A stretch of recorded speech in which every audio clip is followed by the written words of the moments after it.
computer. There you go. You're golden. Okay, I'm sorry, guys. We had some technical difficulties, and I promise it won't happen again. Um, Something always has to go wrong, and it was my fault. I dropped the ball. I have to register properly for Zoom to be able to not mess up like this. I'm sorry, man. I really apologize. I'm taking up a lot of your time. All good. Okay, so the tech. Anything for you, Adrian. We've known each other for 20 years. Before crypto was in our lives. Hey, I really appreciate it. Hey, I will make it up to you. I'll make you the best takedown master. All right, in jiu-jitsu, I promise. Okay. Yeah, I need those wrestling takedowns from you. I'll teach you. Yeah. Quick feet, balancing, center of gravity, balancing your elbows to knees, and then drags, throws. I need those arm drags. Shock bites are some of the most effective ones. So, okay, so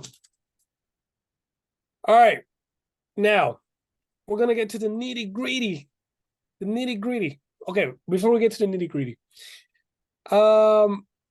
what is your take on the Citadel wallet and the GOTC NFTs? So, yeah, I worked with Andy early on in Citadel. As a matter of fact, Launchpad. Who's Andy?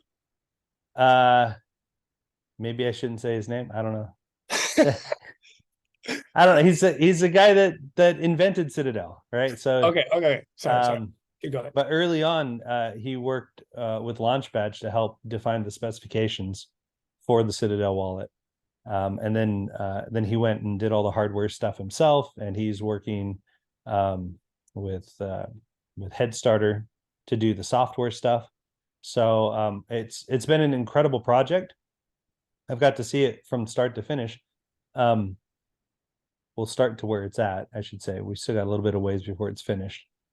But the cool thing about it, I had started project. Yes. Okay. So the folks there are kind of working with Citadel to get all the software stuff sorted. Okay. But the cool thing about Citadel is that it is the functionality that it supports. First of all, the functionality is much deeper into Hedera. And to give you an idea, like Launchpad did the firmware for Ledger. So we're the ones who wrote the software that Ledger runs to talk to Hedera.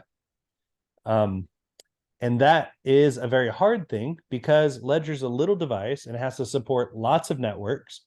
So what they basically say is like, we're only going to give you a little bit of space to manage the functionality you want. So with Ledger, you can do things like transfer token. I think they even have create crypto now, but you can get information about your account, so query information. But you can sign transactions on a very limited set of functions. And that's the case with hardware wallets across all the networks because they're designed to be wallets that are used in lots of networks. So each network has very little functionality implemented into the hardware wallet. Citadel took the other way around. They basically said, we're going to be a Hedera hardware wallet, and we're going to go really deep with the functionality. So when we spec'd it out, we went through all the things that you can do with Hedera, multi-sign transactions, file uploads and signatures, smart contract interactions. So anything you can sign on Hedera, there is a plan on the roadmap for Citadel to support as a hardware wallet. So all of that, like scheduled transactions is an example of one that just you can't do anywhere else. So the idea that transactions, you can schedule a transaction. Yeah. So basically I can say, listen, I want to do a multi-sign transaction with you.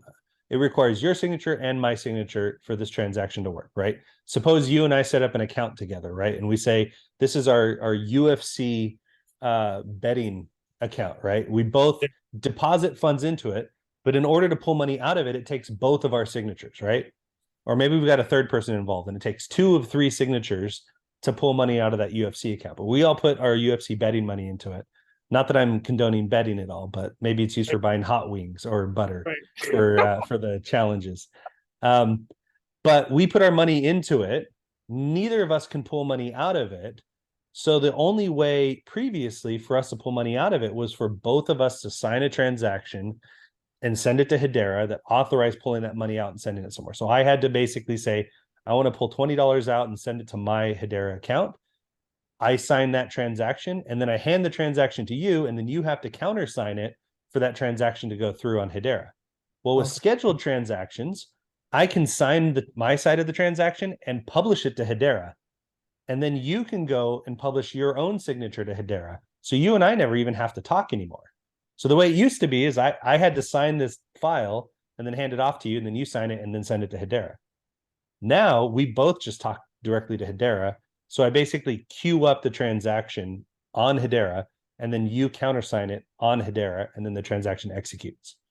So it's one of those things. It's called a scheduled transaction because I'm scheduling the transaction, and there's some term, either a time limit or a Time signature frame. requirement, or a Okay. signature requirement that allows that transaction to execute. Oh, gotcha. So if you Okay. do multi-sign, that's super valuable. So Citadel supports scheduled transactions. It's on the roadmap. I don't know if he supports it in the first version of the firmware, but it's on the roadmap. But it's those types of things where those are kind of unique to Hedera.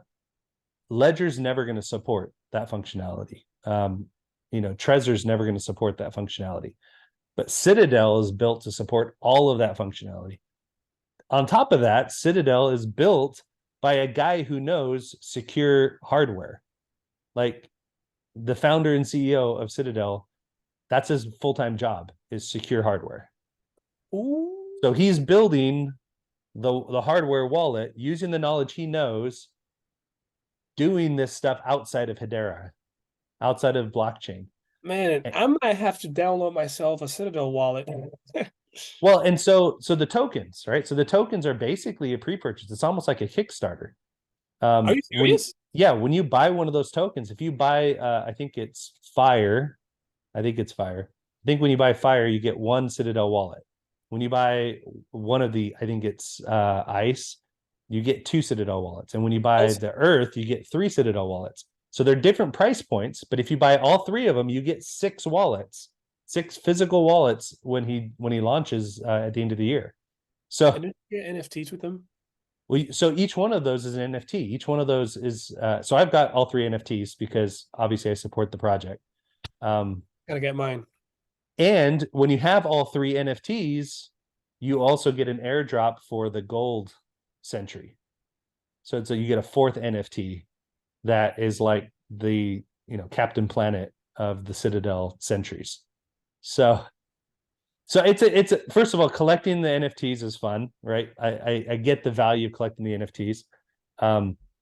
But I'm also getting six wallets. Now I'm going to get six physical wallets. I'll probably have two for myself, one that is my regular wallet, one that's like my backup where I store somewhere. I'll probably give one to my wife and one to my daughter. But then I've got a couple other wallets I'll either resell or I'll go, give it to employees or something. I'll figure out something to do with the extra wallets. Heck, we'll have a wrestling match to see who gets one of those wallets. And Let's do so, it. um, yeah. But that being said, so there's truly a technology play here that I'm really excited about with Citadel Wallet. Now, the risk of it is like, okay, cool, he built it for Hedera. What if, like, somehow Hedera has to get popular enough to make him viable as a project, right?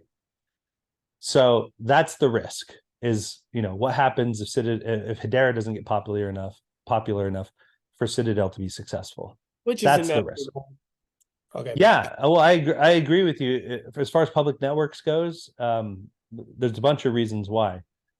But then there's the NFT side to it, which is just fun. I kind of have bragging rights now, right? I've got all three of the NFTs, and I'm about to get the fourth one whenever he drops that. So I kind of have bragging rights on being one of the founding purchasers of it. And I got to tell you, that was something I didn't give enough attention to early on. And it was actually Andy who spent time on the phone from Citadel, right? The CEO and founder of Citadel, who sat on the phone with me and explained to me why NFT collections are so important. Because when we were talking about NFTs 2 years ago, 3 years ago, before we had any of the NFT projects and collections we have these days, in my mind, I was thinking, yeah, the last thing people are going to use NFTs for is art or digital art. That's dumb. Nobody's going to do that. We're going to be using NFTs for like access tokens. We're going to be using NFTs for security tokens. We're going to be using NFTs for like I had all this whole list of use cases for like property right management and revenue sharing, and like we're going to use NFTs for all these other use cases that are so What? much more valuable. We're not going to use it. Like in my mind, the art was the last thing that people were going to use. Andy set me straight though. This is like Andy's brilliant, right? If you want to talk to somebody who's brilliant in this space, talk to Andy. He has like this like sixth sense about where the world is and why people are doing things. But he we had this conversation and I said, yeah, I don't get it with this Bored Ape Yacht Club type stuff. Like, why would you spend so much money on an NFT? And what he basically confirmed for me is like it really has nothing to do with the Bored Apes. What it has to do with is being part of a community that is exclusive. And it didn't really click with me until I actually went to the Tyson Fury fight last year that Mingo sponsored. I got ringside tickets from Tyson Fury. So I went to the fight. The guy sitting right next to me, the guy sitting right next to me was from Canada, and he was a Bored Ape. And he was just like, yeah, dude, like I came out here to London to come watch this fight. And the first thing I did was looked up other Bored Apes in the area, and we all went out and had drinks. And I'm like, why? And he was like, because we're exclusive. Like there's only a handful of us in the world. And so when I travel somewhere, I'm going to hook up with whoever they are. It clicked with me. Like it's more about community. It's not about the art. Like Dead Pixels isn't about the art. Dead Pixels is about the people that are connected through this limited collection of digital ghosts, right? So that was something that he kind of opened my eyes with that got me really excited. And then, so you're a marketing guy. Like this probably resonates really well with you. I'm a technical guy. It didn't make a lot of sense to me at first, but now that I kind of like think through it from a marketing perspective, No, like that's just genius. yeah, It's the genius. whole collection, the whole NFT movement is brilliant if you can build that engine that brings that community together, creates that exclusivity, and then creates activity on top of that. So I used to Wow. say that like NFTs as digital art was just like there was no utility, right? That's what I was going to ask you right now. Okay, keep going. Maybe you're going to answer my question. Well, that was my thought of like, okay, so people are selling these NFTs and hoping to make some money off of it. Like it's just gambling, right? That was what I was thinking. Like this is just slot machines. Everybody's looking for the shiniest slot machine. Um, some projects have utility, and this is another thing. Like my wife used to, she put plants everywhere, and I used to always say, man, it's so much work to take care of all the plants in the house. Why don't we just get rid of the plants? They don't really do anything for us. Like it's not like our oven that cooks our food or a fridge that keeps it cold. It's not like our TV that entertains us. They're just plants. Like what's the big deal? Why put so much energy into it? And I said, there's no utility to plants. And she's like, the utility of plants is my happiness. And I was like, oh, okay. Yeah, no, okay. Get all the plants you want. It's the same thing kind of like with NFTs. Like I look at NFTs and I'm like, there's no inherent utility to NFTs, but the utility to NFTs is the community. And that's what's valuable. And that's what the exclusivity of being part of that community is what makes certain collections more valuable. Now, the problem is everybody sees, Bored Ape Yacht Club go crazy and they see it become super valuable and people are selling them for thousands, tens of thousands of dollars, hundreds of thousands of dollars. And Cool. they're like, oh, I'm going to launch my own NFT and I'm going to do the same thing. The problem is there's only a handful of those Bored Ape projects, right? There's only a handful of those. And only a small percentage of all projects are going to be successful on that level. But that doesn't diminish the value. So I guess my point is like from a speculator's perspective, it's NFT projects might be a high risk investment, meaning that there's probably a low chance you're going to make any money out of it. But if you're buying the NFTs to be part of the community, then the value is there. You're going to hold forever anyway, right? You would probably only sell if it went like through the roof and it was like an offer you couldn't refuse. But for the most part, you're there to buy the token and be part of the community. You want to see on I see it now on Twitter. When I look at Twitter and somebody has a Dead Pixels NFT as their profile picture, the PFP on Twitter, I'm like, oh, that's somebody who's part of the Dead Pixels community, and like I immediately have a connection with them. So that's the utility in my mind of some of these artistic NFT collections, is like the community. Speculation may or may not come. It's high risk. I'm not investing in any NFTs because I think it's going to be worth a ton of money. Yeah, I'm investing. When I buy NFTs, I'm buying it because I believe in the project or because I want to be part of the community now. Okay. I Now, see. That's what now I was that gonna being said, NFTs can be used as security tokens. So if they're used as That's what I security was gonna ask tokens, you. it Okay, quite literally is an investment. that's what I was gonna ask you, because what the heck is the difference between a JPEG and an NFT, and what is its most, I guess, foundational or foundation, influential, or whatever you want to call it, for an NFT to be used as, aside from a fan club, like an Well, NFT. so yeah, so like we have to unpack what the word NFT is. Like NFT is a non-fungible token. A token is just a digital representation of something. Okay. In the cryptocurrency and blockchain space, that token is a cryptographically secure token that has evidence of its ownership stored on a blockchain or a Oh, ledger, a distributed ledger. it's So encrypted. in yeah, so they're using cryptography and math to prove that you own that token. It's just a file, right? It's just some data. And so a non-fungible token, all that means is just that each token is unique and you can't inherently expect to exchange one token for another. A fungible token is like H bar, right? So with H bar, if I have one H bar and you have one H bar and we swap, we both still have one H bar, right? There's nothing, our positions haven't changed at all. They're fungible. We can swap them easily. Non-fungible just means that you can't assume that they're swappable, but in value. Now you might swap NFTs Okay. because you want my NFT and I want your NFT. We might swap, but there's no inherent equality of value between the fungible token, non-fungible tokens. So that's all that non-fungible means, is that each token has a uniqueness to it that makes it so it's not swappable with other non-fungible tokens by default. Now technically you can swap them, right? If I have value, if I want the One Punch Man NFT and you want my Goku NFT, like we can swap.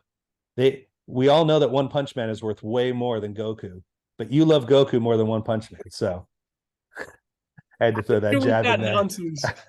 So, but that being said, so anything can be a non-fungible token. It's a unique token that represents something. And I like to think of non-fungible tokens, of all tokens, actually, of all crypto tokens, as a bundle of rights and or liabilities.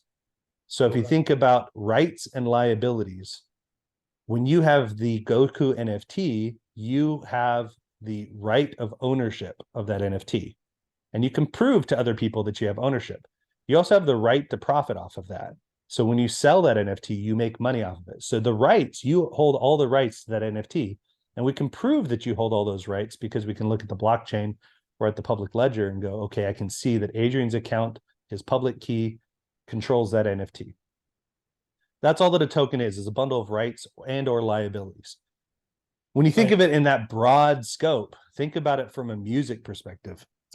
You have the right to listen to some music for the next hour, right? So you might buy a token, say a jam token, that allows you to listen to some music for a period of time, and then that right expires. You might have the right to access your building, so you might actually use a non-fungible token and your Citadel wallet and scan it on a little key fob scanner in front of the door of your office that unlocks the door that lets you in, because you have a token that represents the right to access your office. So NFTs can be We'll used. get that. What's that? In the future, I'm sure we'll get that. I'm sure we're going to get it. It's probably going to be our phone swiping, but you might have to have your Citadel wallet in your pocket while your phone's swiping so that they can talk to each other and and sign the transaction that proves that you own that NFT. But that being said, it's like you can use an NFT, you can use a token to represent almost anything. So when we talk about a security token, what we're saying is what is currently considered a security, like stocks. Stocks are an example. Company stocks are an example of a security. You can take stocks, and instead of doing paper or databases, you can use crypto tokens to represent the stock of a company. And when you issue that token to somebody, you're issuing them stock in your company. And that's called a security token. So you can actually do that. So my point is, like, tokens, the use cases for tokens are massive. They're everywhere. We're only looking at non-fungible tokens being digital art. So, but that was my point. When we were talking about non-fungible tokens, the last thing I was thinking about was digital art. And then when it became digital art, I was like, holy cow, that was the thing that took off the most. But then it made sense to me when Andy explained it to me, of the whole community stuff and exclusivity and belonging. It was like, oh, okay. No, that actually makes sense. It doesn't have to be art. It could be anything. But art's easy to see and understand, right? You can show it to people. You can post it places and show that you have the NFT. So it's easy to communicate. So anyway, that's my whole spiel about tokens and NFTs and all of that stuff. Well, I've really learned a lot. I've always wondered about what it's the utility of NFTs, so there's tokens, there's fungible, and then non-fungible. That blows my mind. Okay, okay, let's go to the next question before Sure. we go on another hole. And Down another rabbit hole. all right, what would be your top 4 favorite projects in Salsa Swap? In Saucer Swap, huh? You don't have to expound why. Yeah. You don't have to say if you Well, hold any. some of them will make sense. Why? I'm going to be a little cheeky. I'm going to say H bar. Yeah. So H bar is one of them because it's a token that's in Saucer Swap, so I get by on that one. Dang it. So that's one of my 4. Galaxy is another one. Galaxy. Now I do like Galaxy. I'm not gonna go into detail because of time. Yep. But I did a deep dive in one of my videos on Galaxy and Galaxy. Yeah. Okay, what's your third one? I'm sorry. Let's see. On Saucer Swap. Yeah, I have to be looking at Saucer Swap to see them all. We got. I'll name a few so you can no, I can look it up here real quick because I'm pretty sure. We got HY for X sauce, head starter. Oh, actually, you know what? No, I've got it. So yeah, so Jam Token, of course, Tune FM.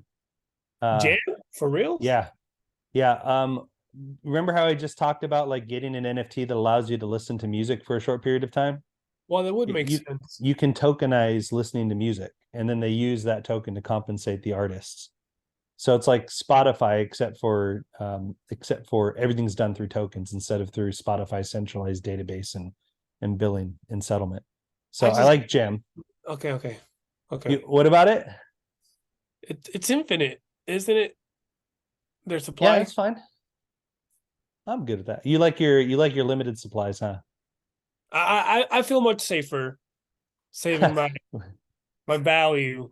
But I see they're gonna need infinite when it explodes, I guess. So they'll need that. They'll need room to grow. And there's always a question of like tokenomics, like where's the incentive? Also, there's a utility component. Like people need to use Jam tokens to listen to music. So yeah, so you got to buy it from somewhere. And then last one I'm going to say is Dovu. Dovu. Yeah, because it's one of the top sustainability projects on Hedera, and it's definitely one of the oldest ones, one of the first ones, and most mature. Really? Yeah, from a sustainability perspective. So I worked really closely with them too on the whole Guardian model.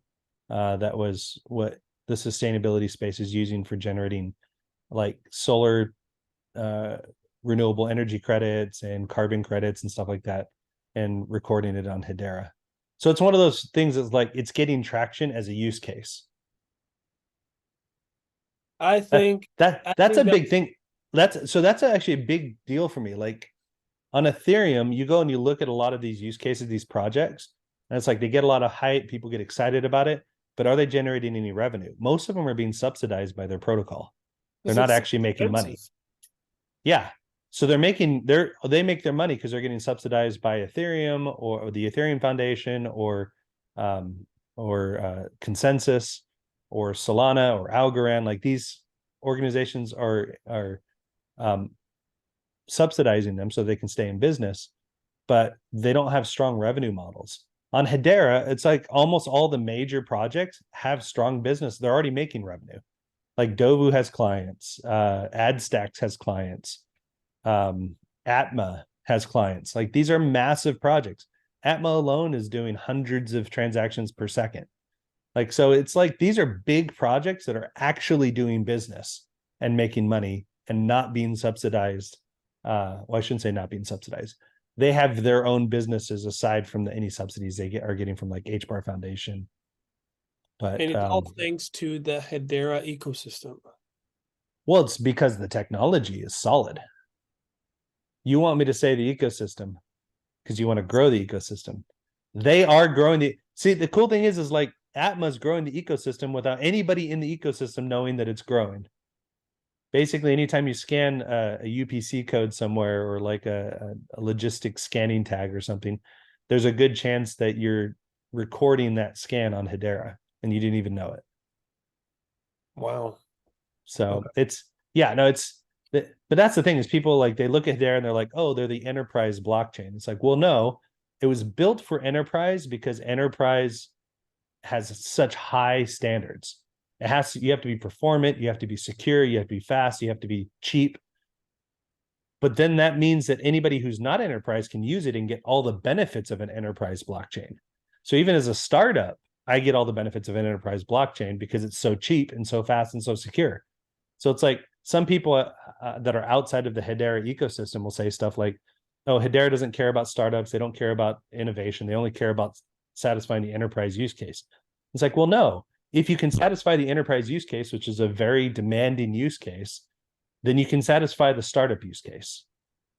So going the other way around is really hard to say, like, I built a bunch of stuff that startup people can use, but now I've got to meet all these requirements, regulatory or performance or cost or otherwise for enterprise.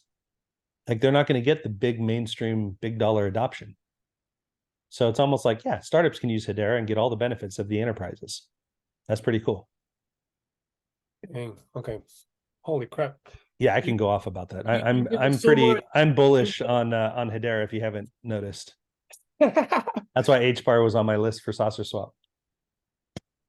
Hey, I'm gonna let you off on that one because yeah, I mean, HBAR is the top. It's number one in salsa swap, so can't go wrong with that. Now we're gonna get to the nitty gritty. Okay. And for everyone that has been listening, if you got bored and you turn off early, you are losing because you're not gonna hear this next part. And if you haven't been taking notes, I know this is a lot of stuff to consider and a lot of stuff to process. That's why I like Hedera, because a lot of people that have come across Hedera, and this is something that a lot of people will admit, it takes work. You have to do your research. Whether you hear it from a friend, whether you hear it from, you have to check stuff out yourself to check, if Hedera really is the awesome, trophy ecosystem like people talk it up to be. And you have to research and dive deep to see yourself. So, anyways, okay, this next one. We got one of these utility tokens with their own decks Okay. going through an audit. What's your opinion on HBAR Suite replacing smart contracts for smart nodes? I think there are use cases where it makes sense and there are use cases where it doesn't make sense. Simple as that. I think that the smart node model was something that we have been talking about and we designed from the very beginning because we didn't have smart contracts. The idea that we originally called them app nets or business nets or uh, basically these um, almost like side chains that use Hedera for consensus. So they inherit all of the trust of Hedera, right? Smart enough. So yeah, smart nodes. That's smart nodes is the evolution of that idea, right? We came up with that idea from the very beginning because we had a consensus service, but we didn't have smart contracts. So we came up with this idea of this business network or app net that allowed you to stand up your own nodes that leveraged Hedera's consensus service for trust. And what they've done is they basically said, we're going to create smart nodes, which are programmable nodes that use Hedera's consensus service for consensus, which allows you a lot more flexibility for certain types of use cases. You don't have to deal with solidity, um, different levels of programmability, different trust models. So it might make sense for a lot of use cases, especially for a lot of enterprise use cases where maybe you don't want all of your data to be public. Maybe you want to have a private network, but you want to have the trust of your network be public. In other words, you want the smart nodes to record their transactions as hashes against the consensus service, but you don't want people to know what's going on in your little private network between you and your business partners. So I see. there are use cases where it makes sense, and I think there's potentially some efficiencies to be gained there, and there's certain types of technical flexibilities you get with smart nodes. So I think it's a necessary step. I think it's a valid model. So not for everyone, but for people that see the that could exploit the flexibility of it. Yeah, well, exactly. So like we launched Kabuto Name Service, which is basically like buying your own domains on Hedera, right? We built that using smart contracts because we didn't want to host nodes and we didn't want anybody else to have to host nodes. We just said, cool, we're just going to deploy this to smart contracts. We figured out that, okay, if we charge everybody $5 a year, that'll cover the rent costs on Hedera for maintaining those records. So you can now have a domain on Hedera, DNS on Hedera for $5 a year. So we did that on smart contracts because we don't want to maintain infrastructure. We don't want to have to deal with another layer of infrastructure. But if I'm doing like a heavy logistics use case with, say, like Walmart or Coca-Cola or something like that, Coca-Cola doesn't want the whole world knowing what they're doing on the public network in smart contracts. And quite frankly, the amount of transactions they're going to do might actually blow up smart contracts and be detrimental to the Hedera network because it might be too much volume for Hedera smart contracts to handle. For But the if you smart contracts, not the Hedera ecosystem, but for the smart contracts. for the smart contract service, right? And so setting up smart nodes is actually a good way to offload a lot of that work from Hedera into a secondary network, but then you still get to retain all the trust and security of Hedera. So in those use cases, it makes sense. If you've got high volume use cases or sensitive data use cases like that require programmability and that type of smart contract logic, maybe smart nodes make sense for you. So I think it's like, to me, it's the natural evolution of what we had originally designed as the app nets back in the beginning. So I mean, I'm all for it because I was using it in the beginning anyway. So it really just depends on the use case. Now they might argue that you could use it for every use case you could do a smart contract on. You could probably do it on a smart node. That's probably true. We could probably do KNS, Kabuto Name Service, on smart nodes. As a matter of fact, I'm confident we could. It was easier for us to do it with smart contracts. But So it's we just, did it that yeah, way. it's more simple through a smart contract. That's what you're saying. Right now it is. Now it might get simpler on smart nodes. There might come a time where smart nodes makes more sense than smart contracts. But for the time being, right now, smart contracts was what we needed for KNS. But I could absolutely articulate a bunch of use cases where smart nodes would be a better fit over smart contracts. Right. So it There's depends. plenty of room in the ecosystem for both. Let me put it that way. Yeah, it depends on the appetite. Okay. I see what you're saying. One of my subscribers, Sure. What about H for suites, devs, not doxing? Um, yeah, doxing is an interesting concept. I guess it depends on how much they want to, what the requirements for doxing are, what the expectations are for doxing. Um, I mean, it's a business. If you are holding on to a lot of crypto, you also become a target for nefarious actors. So I think there's part of me that I don't make doxing a hard requirement. I appreciate when people do it, when projects do it, because it just kind of lets me know that I know who's building something. But it's not a requirement. If the project has been audited or is open source, or I can look at the code, like I think that's probably more valuable to me than who built it. Now, if you're going to talk about a business, most businesses, if you were to go to the Secretary of State for California, you could look up who owns Launchpad. You'll see myself and Ryan on that list. Like, we're kind of doxed by law. So I think most corporations you can do that with. And so I think that there's some value to it, but it's not a hard requirement for me when I look at a project. Okay. Okay. I can respect people not wanting to be doxxed, especially if you're in the financial space. But the hard requirement for me would be the audits.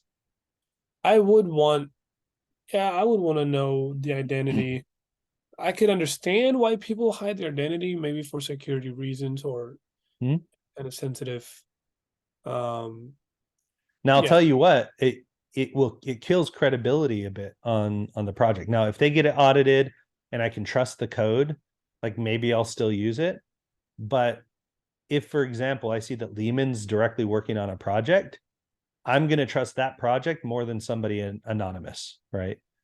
If I see right, somebody who's successfully built something before and deployed it, I'm going to feel more comfortable with that project than somebody who's anonymous. But if somebody who's anonymous builds something and they can prove to me that it's useful and good, then I can probably look over their credibility, knowing who they are. right, It's right. especially if it's a decentralized protocol. If it's a centralized protocol, now my red flags are going up. You're anonymous and you're collecting my money Centralized. and holding on to it, centralizing it. Yeah, now my red flags are going up. But if it's decentralized, there's a protocol out there that anybody can keep running. Even if you disappeared, I can keep using the protocol.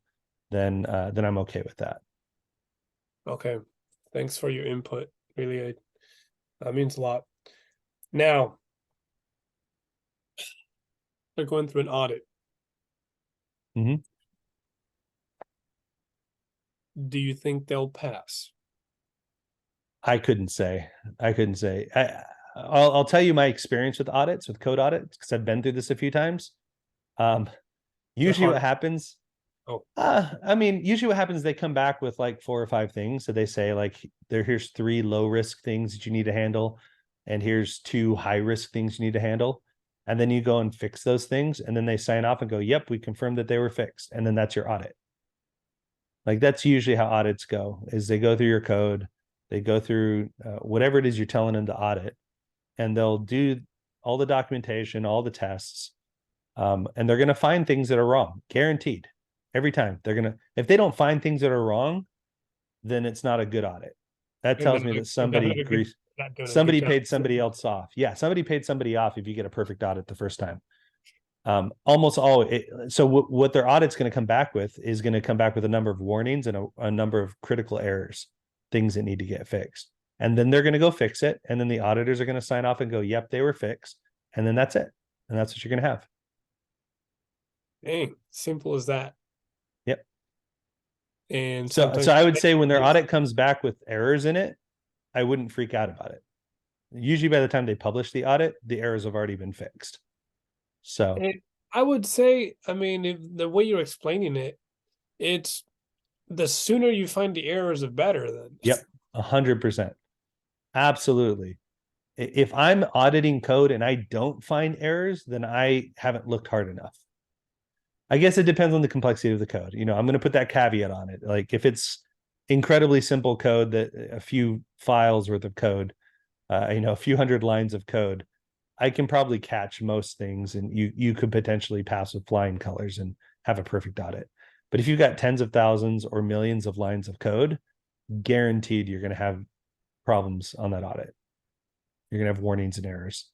And so, um, but to your point, absolutely. If I'm building that code, I want to know sooner than later that I had those problems, and I want to fix it and show the world, like, look, we found the problems that you were going to have to worry about in a year, but we already fixed them because we brought these auditors in to help us. I think they're gonna pass.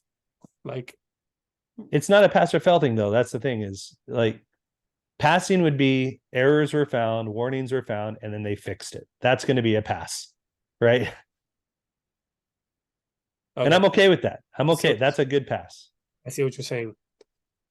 Now, they say, I read up, that you need 10 million HBAR suites to run a node, and you can make money of it. Have you heard about that? No, I haven't. I hadn't heard anything about it. Okay, I wanted to see if you have. So I'm waiting to see if it's true because I'm holding a big bag and I want to run a couple nodes. See if it makes me money. Yeah. Yeah. Well, anytime you can make passive money, right? Anytime you can take your assets that aren't earning you very much and start generating fee revenue, that's a good thing. Right?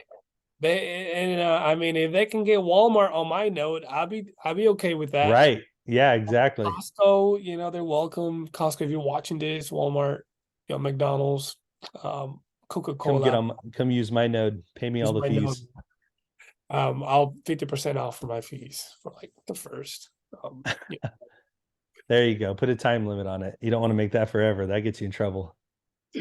So, so I mean, I didn't know.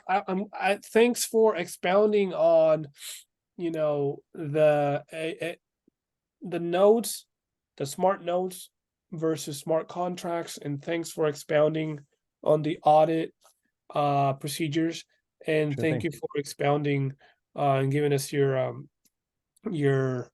your views and your opinions and your sharing your experience with us. It means a lot. Okay, I'm sure my listeners are going to appreciate this interview a lot. Hearing it from an intellectual genius Oh, stop it. like yourself. We all, and I'm sure you went in so much depth that's, I was kind of trying to follow what you were saying, but I am sure there's always at least 2 or 3 or more of my subscribers that will understand to the T what you're talking about, and they're gonna go, dang it, this guy is smart. And I so hope there's more than two or three that understood what I said. I'm sure it's all of them. I feel like subscribers are all like way smarter than me, and they ask me super smart questions, and I feel very fortunate to have you as my friend, my buddy. Honestly, thanks for taking your time to coming, coming to this interview. It means a lot, and I'm sure I'm gonna post your Twitter in the comment in the description. That's why I Awesome. asked you about your Twitter. And if you get a couple followers, it's because of that.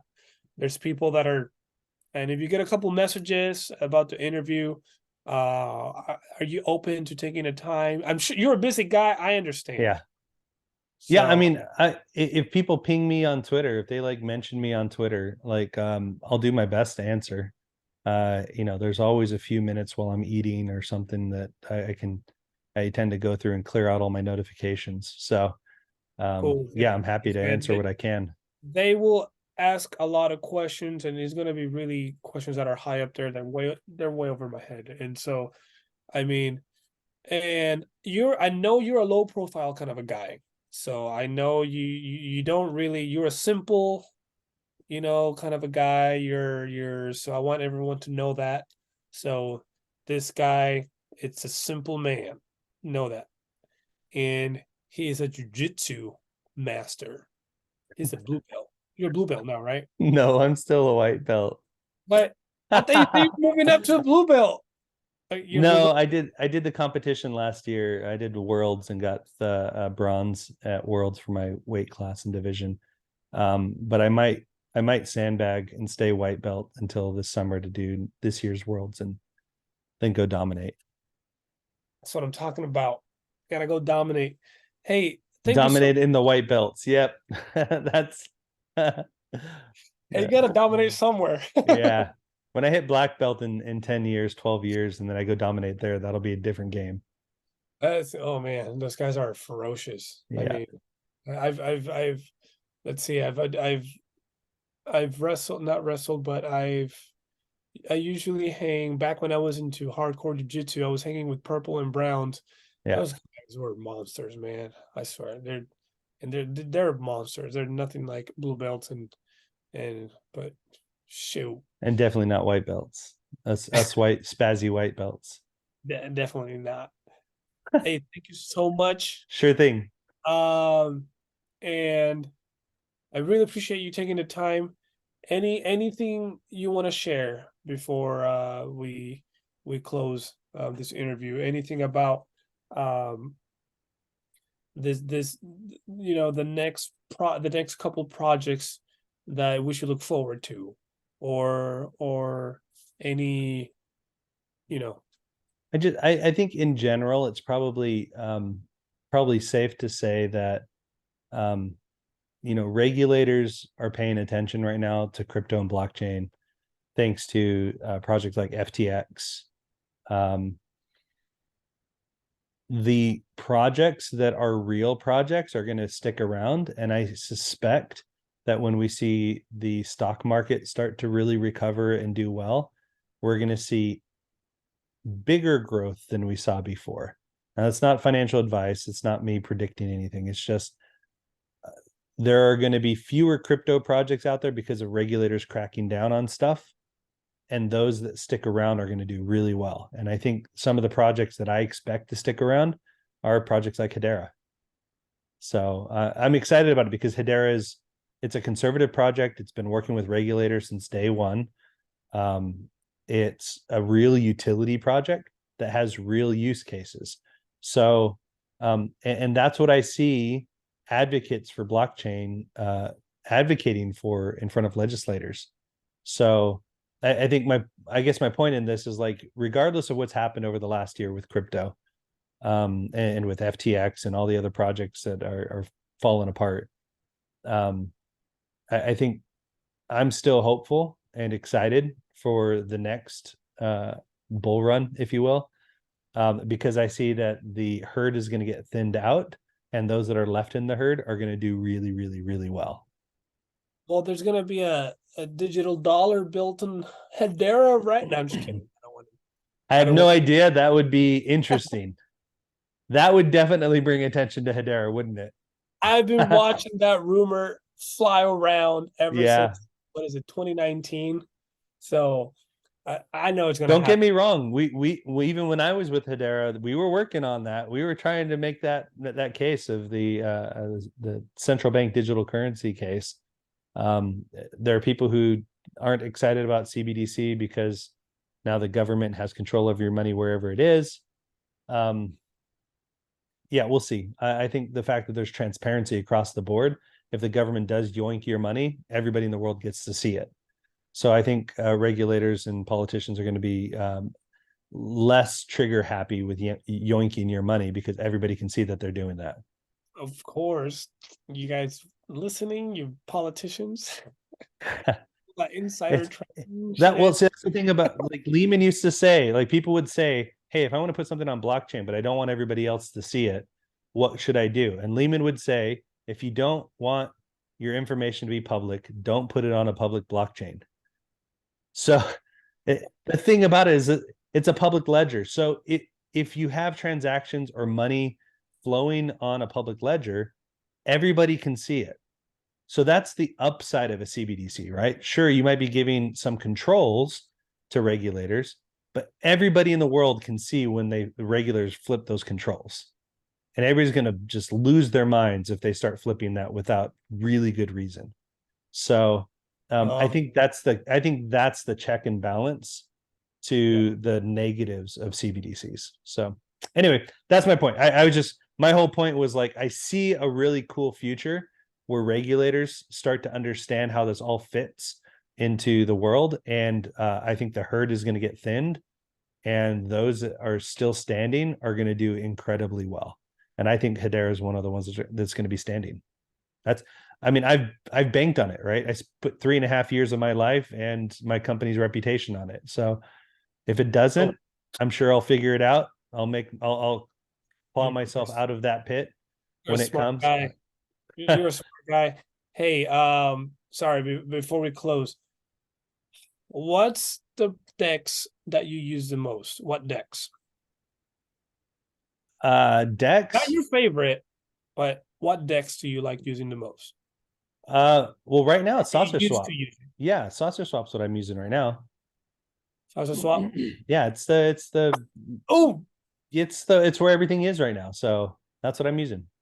not pendulum. Salsa swap. I haven't used anything yet else yet other than saucer swap. Y'all So listening to that? Okay, that all use the uh, salsa swap. take that with a grain of salt though, just because I haven't paid attention to a lot of the deck stuff going on Hedera for the Right, last few months. right. Of course, man. Of course. I just know that when I need a coin other than H bar, I'm heading to saucer swap to get it. Of course. Right? Okay, I'm excited. Okay. I want to start making money. Okay. Salsa swap is it opened my eyes to liquidity pools, and I can make money a greater APR in what you may call it in the investment, the passive income. Hmm. And so I'm excited for H4 Suite with their smart nodes where you need 10 million of them and you can run your own node. So I want to test that. And they have their own decks. So I don't know if you knew this, but people were actually kind of um, they were kind of going back and forth about H4 Suite. They were saying there's not enough liquidity in Bar, there's not enough liquidity, and this and that. And then Tapachi came into my Discord and he set everyone straight. He said, "We have no liquidity in Saucer Swap because we have our own decks. Silly little bears, Yep. Yogi Bears." And then he went and he set everyone straight because it's true. They have their own decks. So I don't know if would you ever consider trying it out when it comes open. I'll try any decks. I'm interested in seeing different models of passive revenue, passive income. So like I played with everything. Like I played with Stater early on, I know you told Saucer me about Swap. it. That's right. Yeah. No one And knew. then yeah, I think on even on Stater, just in I think it was the year and a half that I had stuff on it, my average APY was like 28% or something like that over a year and a half. That's crazy. So yeah, I mean it's like, early on, remember it was like in the hundred something, but we knew it was going to go down as people got in. It was cool. But still at 28% over a year and a half, 28% APY for a year and a half average. Like that's a pretty good return. A little better than the savings account. Yeah. 0.00%. So it's been fun. I just yeah, no, it's been I'm always excited to see new models. I'm more excited about new algorithms for dexes. uh I know that there's kind of like a standard safe um like Uniswap style liquidity model, but there's always like cool algorithms that are coming out, and I just like to go test them and play with them and make a few percentage points here and there and then move to the next one. And some people play the long game, but for me it's just it's more interesting. Yep. It's more about uh the coolness of a new algorithm for me than it is about like the long term. I'm not retiring on any of these things. It's just a fun project for me. So I'll throw a few $1,000s worth of coins at a dex that has a cool passive income algorithm just to see what happens. So knowing what I told you, are you gonna try to run a node? If I can get 10 million H bar. No, it's 10 million Oh, it's the H bar suite. That's their own coin. H per suite. Okay. I would never be able to get 10 million. Okay. No, All right. You H scared per me suite. there. I No, was no, like, yeah, that's not happening. no. uh, H bar suite coins. It's let's see. It's right now trading at because I was looking into it. I'm right here. Let's see. It'll take 3K, and I want to be one of the oh, that's first it? to It's just node. 3,000? Yeah, because I have a bag where I can run three nodes if I Yeah. want. But it takes no, sorry, 4,500. And then you own 10 mil H per suite because it's at 0.000045. So about 4,500 to have 10 mil, and then you run your node. I want to run it, and then I'm gonna try to convince Target to run it through mine. There So you and go. You you know, get your contacts at Target using yours. you Go you, for it. you ever gonna try that or just We'll see. Yeah, I'll have to take a look at it now. I haven't looked too closely at it. I've been watching H Bar Suite for what, about 6 months, 8 months now. Just in all the other stuff that they're doing. So um, I'll just have to take a look at them now as they're getting closer to letting us run those nodes. yeah, I'll stop. Okay, bothering you with so many questions. I know it's late. Thank you so much for taking your time. Really Sure appreciate thing. it. And okay, after we stop the recording, we still got to chat a little bit. Is that cool? Yeah. Okay. All right, everyone. This is Safe Investment AG, H Bar Sim Saucy Warrior, and this is Ken Anderson, the Shamrock. Ken, I'm just kidding. He's stuff. Now I'm gonna leave his Twitter below. His Twitter is at Ken the Junior _V1. All right, guys. I'm version 1 of Ken the Junior. Say it, version 1.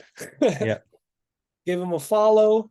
Any questions you may have, ask him. He is the top developer in Hedera. Thank you guys for watching. Stay saucy.